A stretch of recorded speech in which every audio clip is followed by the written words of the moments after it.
Hello hi friends, welcome back to our channel. Okay friends, next upcoming videos అందరికన్నా ముందుగా చూడాలి అనుకుంటే మా ఛానల్ మొదటిసారిగా చూస్తున్నట్టయితే ప్లీజ్ సబ్స్క్రైబ్ చేయండి. పక్కనే ఉన్న బెల్ ఐకాన్ని క్లిక్ చేయండి. ఇప్పుడు మనం వీడియోలోకి వెళ్ళిపోదాము. ఇంకా రాధని చంపడానికి ఒక వ్యక్తి బుర్కా వేసుకొని రావడం జరుగుతుంది. ఇంకా దమయంతి ఇంకా ఎలాగైనా సరే రాధని చంపేయాలి అనేసి ప్లాన్ వేయడంతో ఇంకా రౌడీకి చెప్పడం జరుగుతుంది. ఓకే మేడం, నేను చూసుకుంటాను ఇంకా అనేసి ఒక బుర్కా వేసుకొని ఇంకా అందరు పడుకున్న తర్వాత ఇంకా రావడం జరుగుతుంది. ఇంకా చేతిలో కత్తి పట్టుకొని వస్తాడు. ఒక్కసారిగా రాధకి మేల్కోగా వస్తుంది.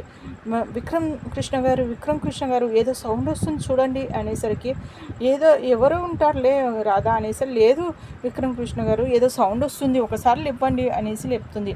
ఇంకా బయటికి వెళ్ళి చూసేసరికి ఇంకా రాధను చంపడానికి బుర్కా వేసుకొని వస్తాడు. ఇంకా చేతిలో కత్తి ఉంటుంది.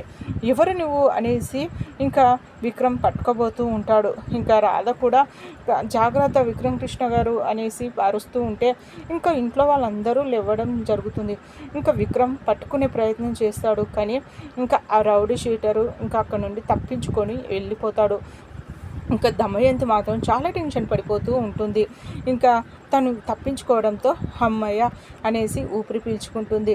ఇంకా అందరూ ఎవరై ఉంటారు ఇంకా అనేసి సునంద, ఎవరినానా అసలు ఎవరై ఉంటారు, అసలు ఎందుకు వచ్చి ఉంటాడు అనేసి ఇంకా అడుగుతూ ఉంటే, అదే అమ్మా నాకు కూడా అర్థం కావడం లేదు, ఎవరై ఉంటారు, అసలు ఎందుకు వచ్చినట్టు, మా గదిలోకి రావడానికి ప్రయత్నం చేశారు అంటే మా గదిలోకి ఎవరిని చంపాలని వచ్చాడు, చేతిలో కత్తి కూడా ఉంది, నన్నా లేకపోతే రాధనా అనేసి.